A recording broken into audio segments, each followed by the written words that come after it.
کہنے لگا 22 سال، فرمایا زخم بھولے تو نہیں، درد ختم تو نہیں ہوئی، تمہیں بات ایک منٹ کے لیے بھی تمہارے حافظے سے محو تو نہیں ہوئی؟ کہ استاد جی روز رات کو یاد آتی، روز خیال آتا تھا۔ استاد کہنے لگے بھائی تو بے اختیار تھا، پوچھ نہیں سکا،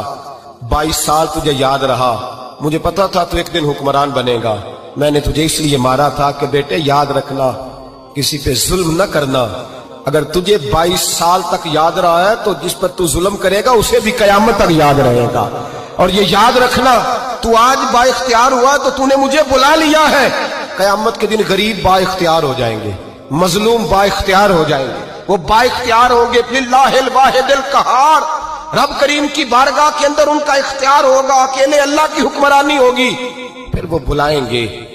بڑے بڑے کج کلا، دنیا میں جن کی پگڑیاں اونچی تھیں وہ سر جھکائے کھڑے ہوں گے، دنیا میں جو ڈکٹیٹر بنتے تھے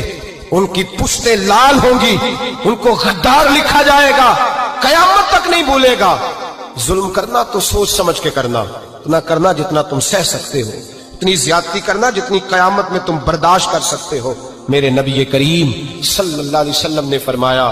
ظلم سے بچو، یہ قیامت کے اندھیروں میں سے ایک اندھیرا ہوگا۔ زندگی میں زیادتی نہ کریں، اگر تھوڑی دیر کے لیے کوئی چیز برداشت کر جائیں گے تو وہ فائدہ دے جائے گی، کچھ دیر کے لیے اگر سہ جائیں گے تو نفع مل جائے گا، سہنے کی کوشش کریں۔